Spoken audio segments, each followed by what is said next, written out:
Ser Podcast. Este 10 de octubre se celebra el Día de la Salud Mental y en este episodio de La Hora Extra queremos poner en valor el papel de la cultura en la vida de las personas y cómo el arte ayuda a sanar.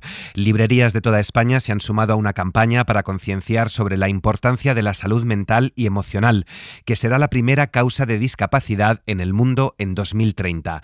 Nosotros nos unimos, gracias por acompañarnos. En la cadena SER. Bienvenidos, bienvenidas a La Hora Extra. Con Dani de la Fuente. Dice nuestra primera invitada que toda su vida está resumida en esta canción. ¿Y quién no acabaría loco si tuviera que poner encima de la mesa el corazón para que cualquiera que pase le tire una piedra? ¿Y quién no acabaría loco si tuviera que esconder que lleva todo atado atrás? No vaya a ser. Toda la vida de María Isabel, María May Meneses, de Nada Conte, bienvenida a La Hora Extra. Hola, ¿qué tal? Muchas gracias. Es como te llama tu familia, como te llaman tus conocidos, tu nombre artístico. ¿Cómo quieres que te llamemos? May. May. Con May me siento bien. Es una de las grandes incógnitas del libro, ¿no? Sí, el porque nombre. está estructurado según los nombres un poco que he tenido así a lo largo de mi vida hasta hoy.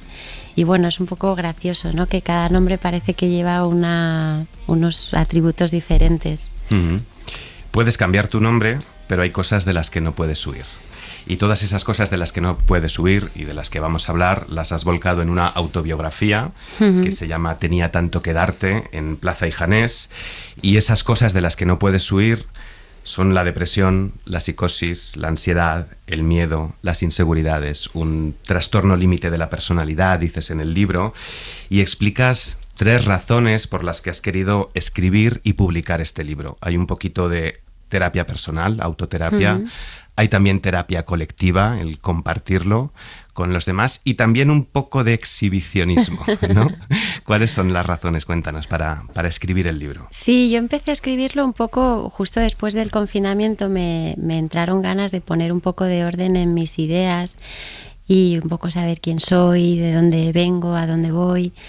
Y cuando ya lo tenía escrito me puse en contacto con la editorial, me pusieron en contacto con ellos a través de la discográfica en la que estaba, y de pronto me dio miedo porque pensé que había demasiadas cosas en el libro, y lo dejé en un cajón 6 meses. Y después me leí el libro de Ángel Martín, el de Por si las voces vuelven, y me sentí súper identificada con todo lo que decía y me sentí acompañada, sentí que no era la única a la que le pasaban esas cosas. Y entonces de pronto pensé en mi libro y dije, bueno, me voy a atrever a publicarlo para dar voz a esa gente que no tiene voz. ¿Cómo es esa situación que vives cuando estás en un brote?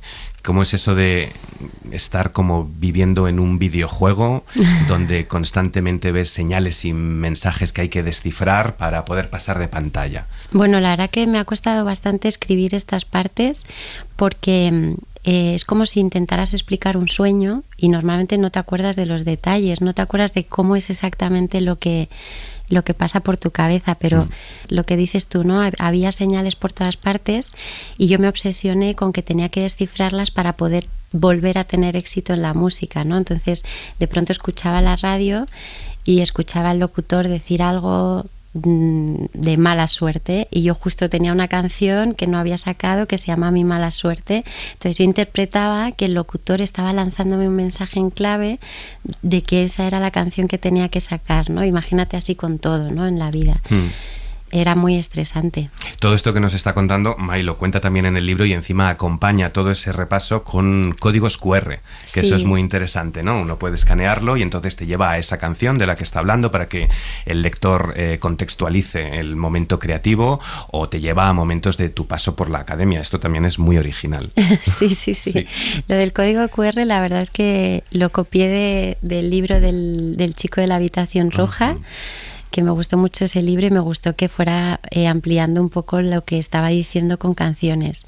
Y es una forma de acercarme un poco a mi público, ¿no? Porque a veces soy un poco críptica con las canciones y quería que mi público supiera por qué compuse esa canción o qué significa para mí la canción Memoria, por ejemplo. Hoy he vuelto a recordar por qué me equivoco contigo.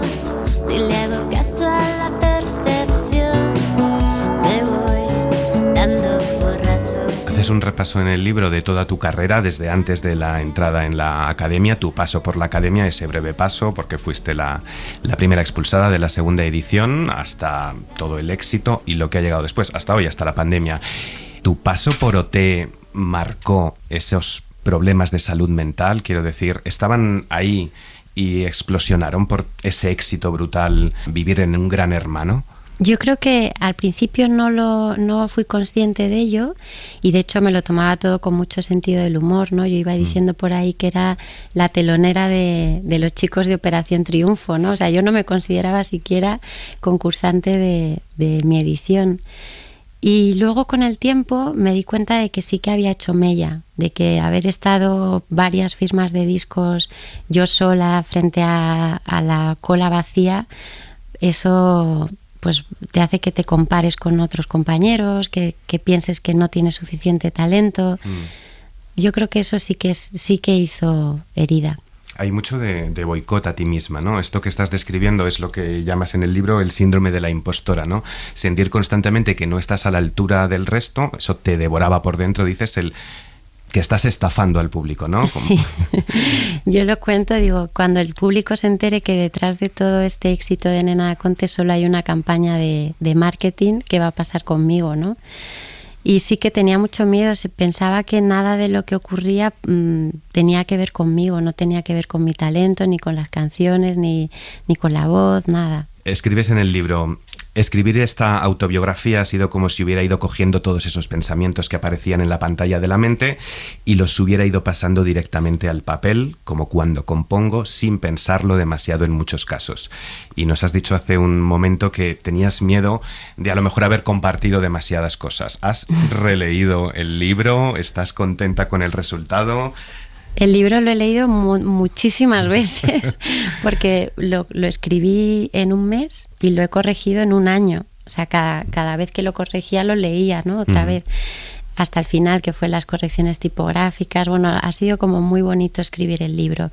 Pero sí que es verdad que contar, por ejemplo, que una persona sufre adicciones y decirlo en primera persona no es lo mismo que me lo preguntes tú y yo tenga que verbalizarlo. O sea, es más difícil hacer una entrevista para hablar de estos temas que al final escribir el libro, que cuando el lector lo tiene en la mano, lo va leyendo, una cosa conduce a la otra y como que lo vas entendiendo un poco mejor todo. Te puedes sentir más identificado que así en frío, ¿no? Hablar de ciertos temas. Has mencionado adicciones, también se repasa eso, un consumo de drogas, que además compartes con algunos otros grupos del momento, en algunos casos, y lo cuentas, y dices que el tener que tomar un montón de pastillas para la salud mental te llevó a no volver a consumir drogas, al principio salvo porros y alcohol, hasta que un día dejas también de consumir tabaco y cervezas. ¿Cómo se consigue esto? Bueno, he vuelto a caer en la cerveza. ¿Ah, sí? Sí. O sea que no puedo decir ahora que soy como abstemia total. Exacto, pero ya no bebo sola ni triste, que es un poco el peligro, ¿no? Cuando bebes con tristeza o cuando bebes para evadir los problemas, ¿no? No querer enfrentarte a un problema. Y claro, pues te fumas un porro y se te olvida el problema, obviamente. En el libro también se percibe cierto machismo que te ha rodeado a lo largo de tu carrera. Era más normal pensar que el chico componía, era más fácil pensar que hay un hombre detrás, ¿no? Ese hombre es Kim, que no sé si te ha hecho más mal que bien en tu vida, porque una de las claves que cuentas en la novela es que él como que pretendía alejarte de los psiquiatras, ¿no? Porque al final la medicación te adormece y te atonta, ¿no? Yo creo que las personas que están al lado de una persona que sufre un problema de salud mental no saben qué hacer. Yo creo que es mi conclusión. No saben cómo aconsejarte, porque dices, bueno, pues estar ahí y ya está, ¿no? Mi marido, por ejemplo, dice, ¿no? a veces no te das cuenta del papel que yo juego y todo el mundo, todo tu mundo gira en torno a ti, pero yo estoy aquí al lado, ¿no? Y apenas como que no, o sea, como que no me das la aportación que yo hago a todo esto, ¿no? Y es verdad que las personas que acompañan lo pasan mal. ¿Y sigue estando menos reconocida la labor compositora de las mujeres frente a los hombres? Bueno, yo creo que estamos viviendo ahora un momento de bastante luz para las mujeres. Hay muchísimas y están saliendo por todos los lados, se les está dando muchísima importancia. De hecho, yo tengo 2 hijos varones y estoy preocupada por su futuro. ¿Ya saben qué quieren ser? No, todavía no. ¿Cómo ves hoy con la distancia un programa como Operación Triunfo, una academia así pasados los años y también todos aquellos artistas que en su día lo criticaron mucho y se negaron a estar en un concierto o en un mismo escenario con los triunfitos que los llamaban, a algunos de ellos acabar haciendo colaboraciones como la que tú has hecho con Marta Sánchez, por ejemplo? Pues yo creo que programas así son necesarios, ¿no? Yo siempre los he defendido porque para personas que viven en un pueblo, que viven lejos de Madrid, incluso de Barcelona, ¿cuál es la puerta a la que tienen que llamar para entrar en la industria de la música? Es muy difícil. Y estos programas te abren una puerta de par en par que luego ya tú lo aprovechas más o menos, hay más o menos suerte, que eso sería otro tema, ¿no? Pero es una puerta enorme para entrar. Mai, gracias por haber gracias. estado en La Hora Extra. Un placer hablar contigo. Muchas gracias. No sé qué estás pensando, pero algo está pasando otra vez. El escritor francés David Fuenquinos también reflexiona sobre el fracaso, el éxito y la vida de los segundos o segundones, esos que casi nunca protagonizan las historias.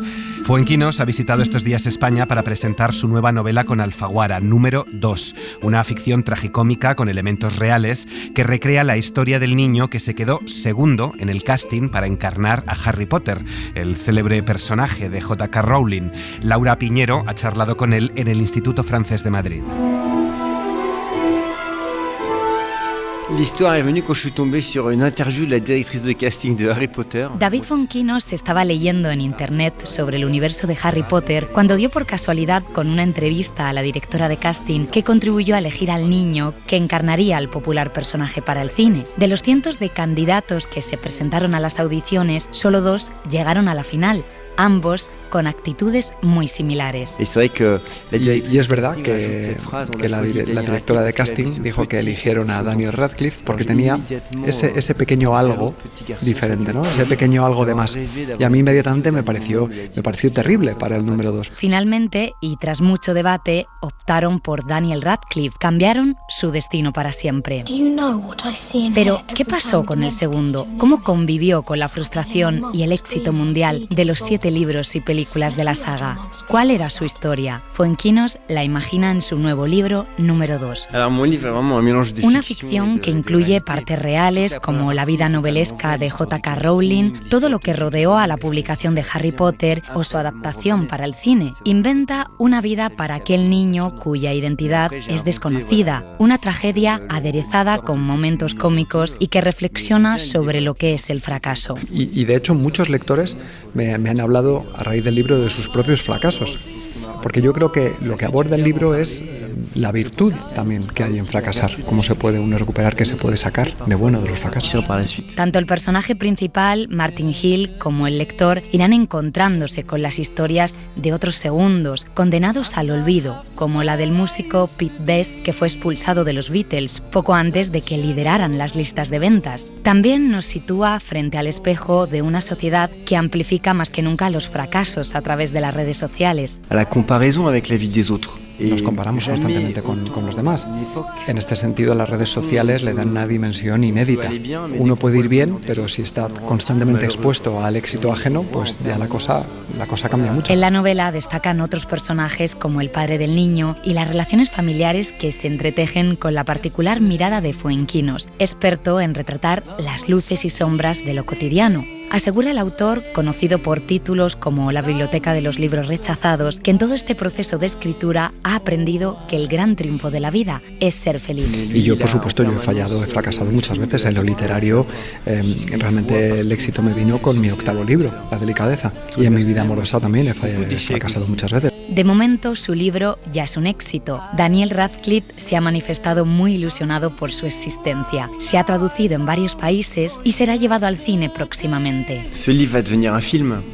El sueño del autor francés es que el verdadero número 2 pueda participar en la película, porque por fin se haría justicia para los que rozan la meta pero nunca la alcanzan.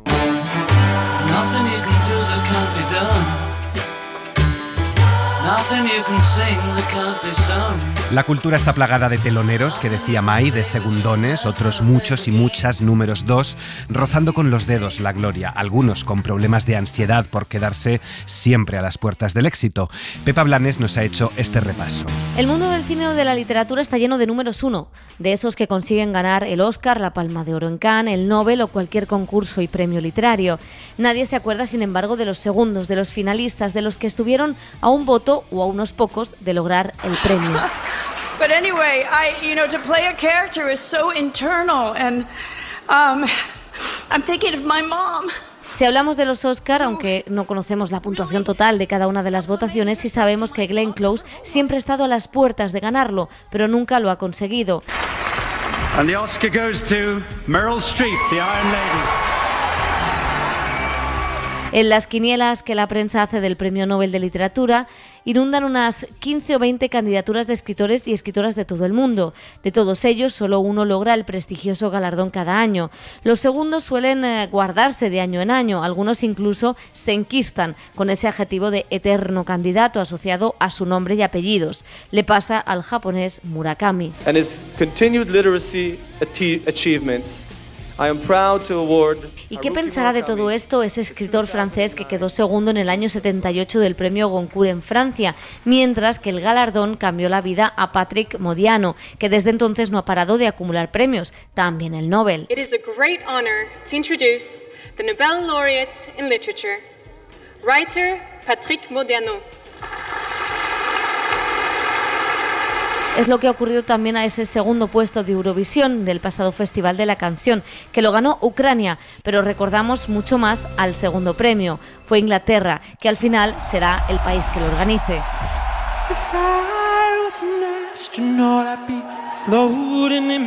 Luego hay otro fenómeno, esos segundones, aquellos personajes secundarios que están alrededor del protagonista, que están al servicio de ellos, pero cuya presencia se convierte muchas veces en imprescindibles. Lo hemos visto en libros, series y películas. Bart Simpson es el protagonista, pero ¿qué haría sin Milhouse? ¿Qué haría Batman sin Robin? ¿O Don Quijote sin Sancho Panza? Que un campesino como tú pueda leerlo. Yo traduciré las palabras y tú miras los dibujos. Hay veces que los secundarios se han convertido en primeros.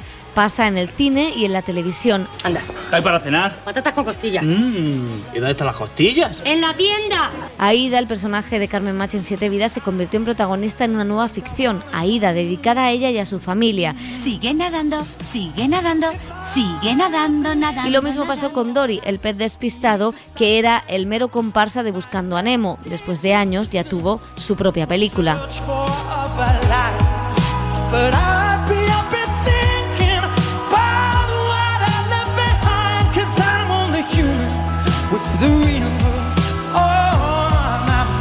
El 10 de octubre es el Día de la Salud Mental y nos preguntamos ¿dónde están los límites entre la locura y la cordura?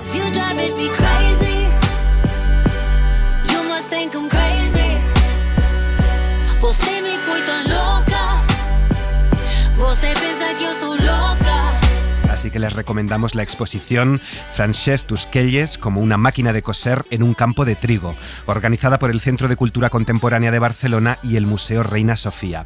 Es una muestra sobre el psiquiatra catalán Tusquelles, que usó el arte y la cultura como herramientas terapéuticas, eso que en 2022 están prescribiendo algunos médicos en Europa, cultura contra los trastornos mentales. Tusquelles se valió del arte, del cine, del teatro, de la escritura para humanizar la vida de los pacientes y también también para reformar los manicomios. Ana Corbatón. Para curar las instituciones, dice el director del Reina Sofía, Manuel Borja Villel, hay que plantearse. ¿Quiénes son los enfermos? Hay que plantearse las normas que regulan la sociedad, las normas que regulan quién está en un lado, quién es extranjero de sí mismo y quién no lo es. Para él lo importante era justamente la relación entre el cuidador y el que es cuidado. En el museo encontramos desde historiales médicos, fotografías, vídeos y hasta dibujos, pinturas y poesías de los pacientes o piezas de arte de los surrealistas del momento. Joana Massó, comisaria de la exposición. Es un momento donde el concepto de la paranoia circula también con Dalí y en el contexto del surrealismo. Tusquellas va a utilizar el psicoanálisis no para hacer lo que él llama psicoanálisis de clientela o de diván o psicoanálisis del individuo, sino para curar las instituciones psiquiátricas heredadas del siglo XIX. Tenemos que pensar en instituciones, en manicomios, camisas de fuerza, células de aislamiento, falta de agua caliente, de luz, etc.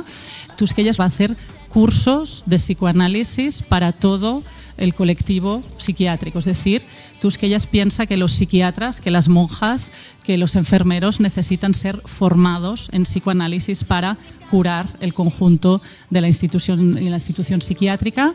Va a revertir toda la riqueza producida por los enfermos en la vida cultural y social de la institución. Los enfermos van a poder autofinanciarse el cine, el teatro, las fiestas mayores, las salidas, las excursiones, los talleres. Tusquelles nunca vio al cliente o paciente como un enfermo y quiso desmontar esa línea entre la normalidad y la patología. ¿Quiénes son los supuestos locos? Humanizar la condición humana de la locura, pero también problematizar nuestros conceptos de normalidad. Es este quiasmo que la filosofía francesa nos dibuja, en el que quizás hoy podemos empezar a situar Tusquellas desde una genealogía que está vinculada sobre todo a la guerra civil y sobre todo también a experiencias de vanguardia.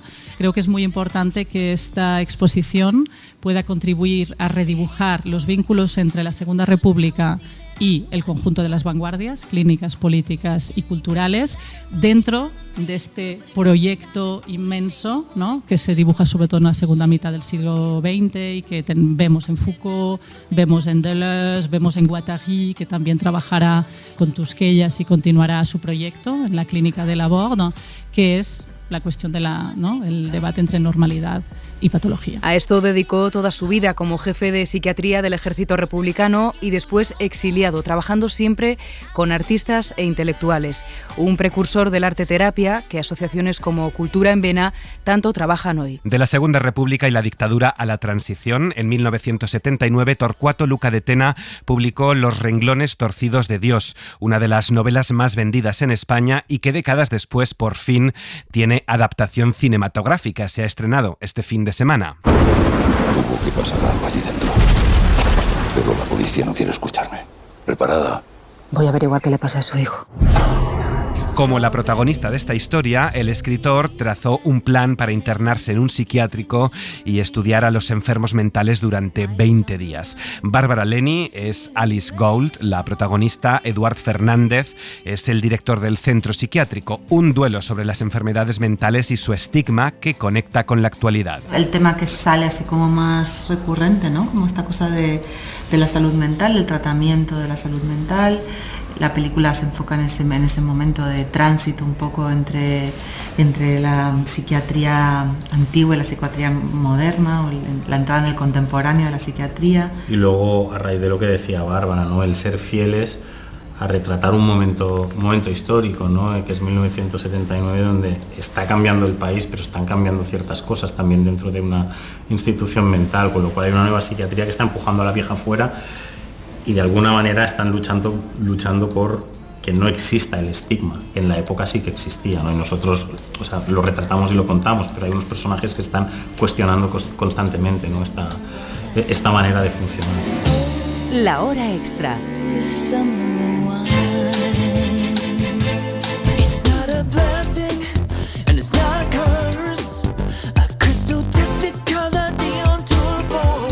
Estamos escuchando lo último de Darren Hayes, el vocalista de Savage Garden, la mítica banda australiana de los años 90. Well, I'm very open about the fact that I live with a major depressive disorder and Hayes ha sufrido y sufre un trastorno depresivo. I grew up in a family with a violent alcoholic father. Primero porque tuve un padre alcohólico y abusador que maltrataba a nuestra madre y a nosotros. Después porque sufrió una profunda homofobia y presiones por parte de su discográfica y de la industria musical para ocultar su homosexualidad. Hayes ha tenido tendencias suicidas, como tantos otros homosexuales, hoy superadas gracias a que sigue yendo a terapia.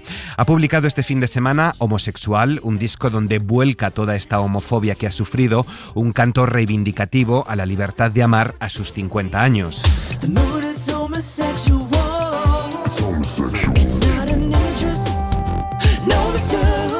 El historiador y filólogo Álvaro J. San Juan también recoge en su libro las historias de homosexuales que, ante la presión de la sociedad a lo largo de los siglos, han acabado quitándose la vida.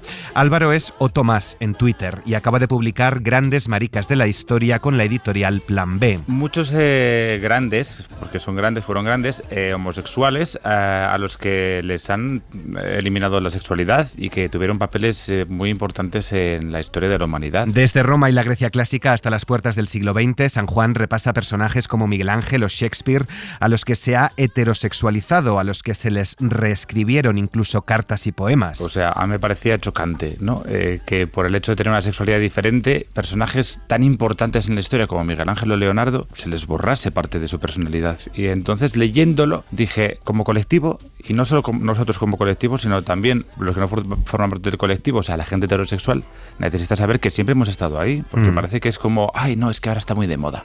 Ay, es que el siglo XX, siglo XXI, todo el mundo quiere ser gay. No, es que ya estábamos aquí. Y de hecho sabemos que estábamos aquí no porque sepamos que Leonardo era homosexual, sino porque en época de Leonardo había leyes que nos perseguían de manera específica, es decir, sodomitas a la hoguera. Entonces, cuando te das cuenta de que hay leyes que literalmente dicen sodomita a la hoguera desde el siglo IV hasta nuestros días, hasta el siglo XIX, te das cuenta de que hemos estado ahí.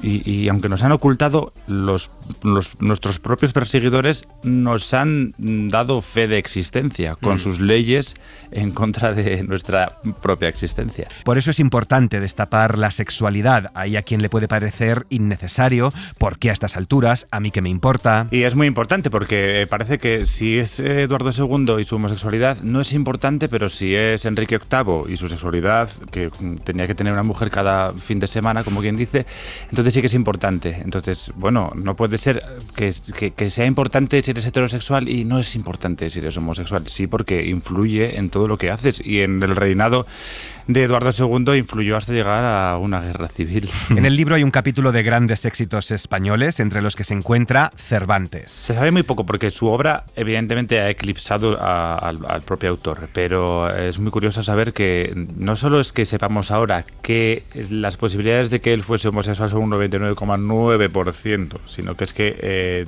ignorábamos hasta los años 50-60 del siglo pasado que era descendiente de judíos conversos. O sea, que es que se oculta todo lo que no gusta a lo que es el sector privilegiado, el patriarcado y lo cristiano, lo católico.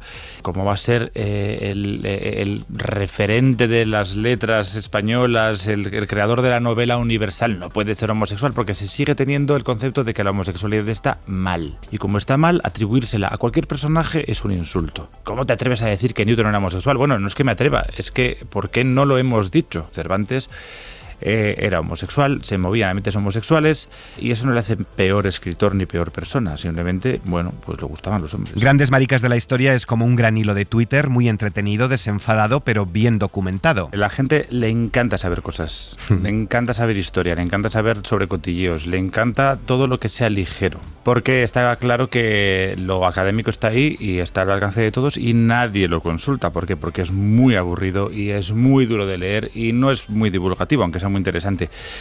Yo, cuando empecé el doctorado, yo estaba enamorado de la investigación académica y me parecía maravillosa y pensé que era un buen recurso para empezar a escribir el podcast. Pero me di cuenta que era muy aburrido, un tedio insoportable el tener que leerte esos manuales, porque hay muchas obras de referencia, muchísimas obras, porque las universidades estadounidenses, anglosajonas y muchas francesas llevan investigando sobre la historia queer, homosexual desde los años 70 sin parar, y hay muchísimas obras que nadie lee porque son difíciles de leer, porque son muy académicas. Y yo dije, bueno, ¿qué es lo que se necesita? Se necesita recuperar a nuestros referentes de una manera entretenida, o sea, sin decir 1697, sino decir, bueno, es que aquí tenemos a este señor Newton, al que le estudiamos en el colegio y que nos cuenta todo sobre la gravedad y la descomposición de la luz en el arco iris, pero nadie nos cuenta su arco iris. Con Álvaro hemos repasado más historias y curiosidades, hemos reescrito esa historia heteropatriarcal. Ya estamos con Irene Montero. El patriarcado. ¿Quién ha escrito la historia? El patriarcado, básicamente, porque ni siquiera a las mujeres se les ha dado la oportunidad de escribir sobre su propia historia. Y analizado el auge de las agresiones homófobas, de los delitos de odio que hemos conocido esta semana. Tienen la entrevista completa en Ser Podcast y en nuestra web cadenaser.com. La hora extra. Te quiero porque te quiero. Te quiero porque te quiero. Y en mi querer nadie manda. Te quiero porque me sale de los reaños del alma. Te quiero porque te quiero. Y terminamos con teatro, en primer lugar en Girona, en el Festival Temporada Alta, donde Angélica Lidl ha estrenado Caridad. Caridad siempre es una figura que a mí me ha no solo conmovido, sino me ha obsesionado durante mucho tiempo, porque es una figura muy extremadamente compleja, cuyo significado se ha ido degradando a lo largo del tiempo, tal vez por pertenecer a una filosofía cristiana, pero no, es una figura muy compleja y siempre me había obsesionado esta mujer que alimenta al homicida, esta mujer, esta figura prácticamente inmoral, si no totalmente inmoral, ¿no? Hay algo que nos pone a prueba, ¿no?, en la representación de la caridad. Además, en sus representaciones, en sus ejemplos clásicos, aúna el Eros y el Tánatos, de manera que por una parte casi es una prostituta, como puede ser María Magdalena, como puede ser la prostituta de Crimen y Castigo de Raskolnikov, y por otra parte está relacionada con la muerte, porque efectivamente en el ejemplo romano, de la caridad romana, la caridad es esa mujer que, al ir a amamantar a su padre, que está condenado a morir de hambre, está condenado a muerte, ella va, amamanta a su padre, conmovida, y entonces este inmenso acto de piedad depone la ley. La caridad depone la ley. Los jueces perdonan a este hombre, se conmueven, llega a conmoverles de tal manera que la ley queda neutralizada.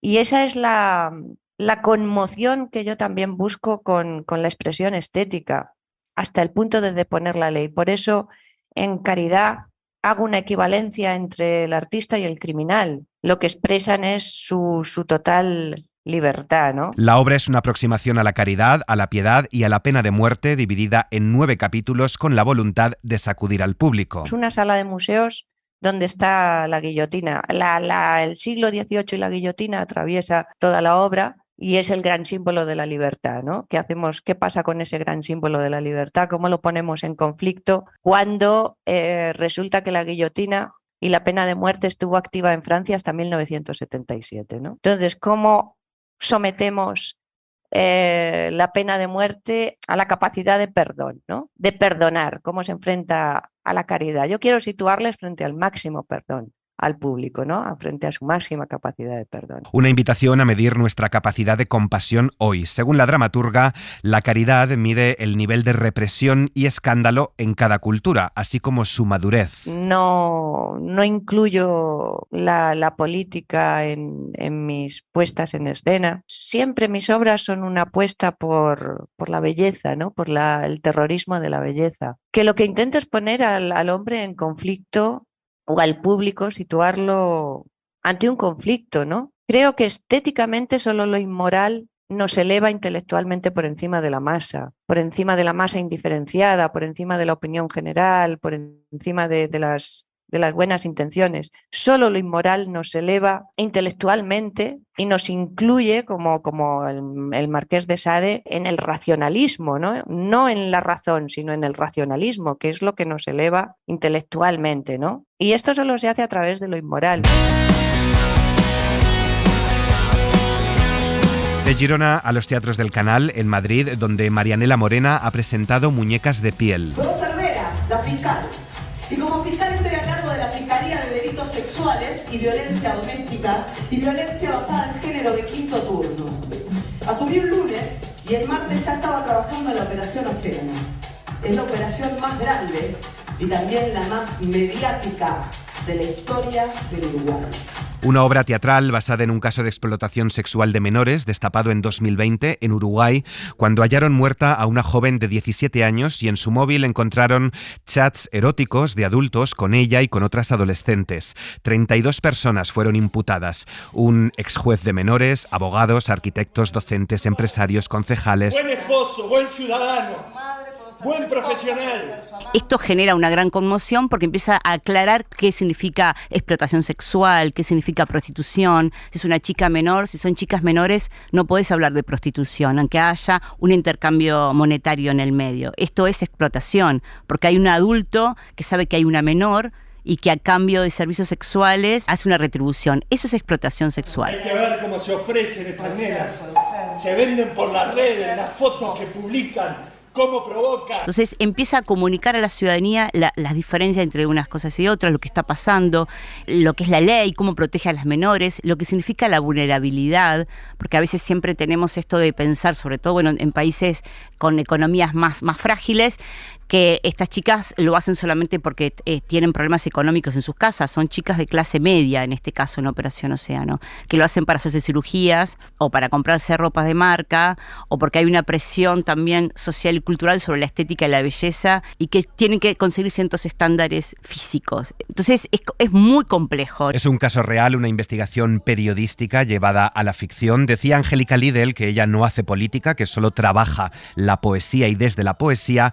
Marianela Morena, sin embargo... Poesía en el sentido a nivel poético, porque la ficción tiene una posibilidad de amplificar el relato real, ¿no? De extenderlo, de ampliarlo, de dilatarlo. Yo digo como poético-político, que me gusta romper esa frontera de esa dualidad. En este caso, poético lo uso directamente en el dispositivo escénico que se trabaja todo el tiempo con agua y tierra. Hay dos tarrinas en los costados de un contenedor blanco que se va inundando.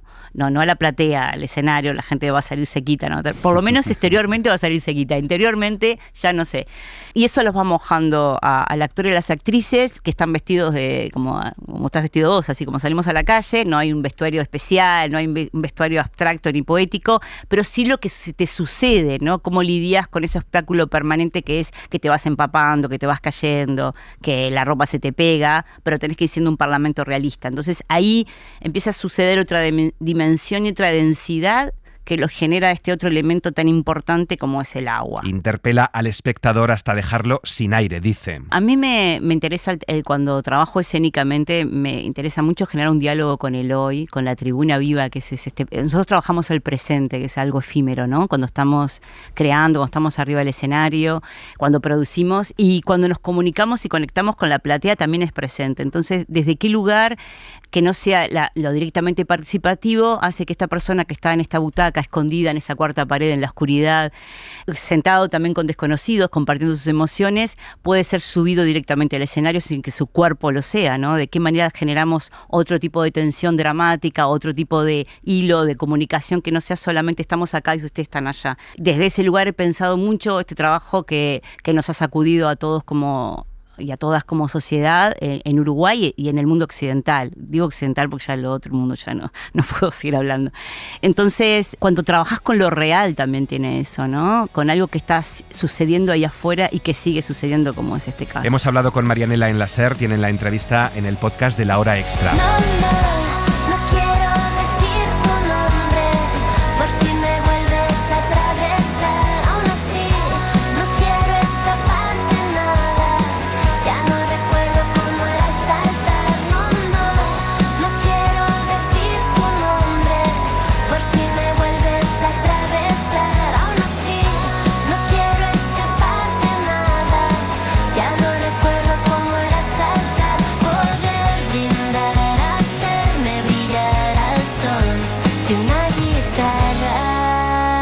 Muchas gracias por acompañarnos, que tengan buena semana. Cadena SER. La radio.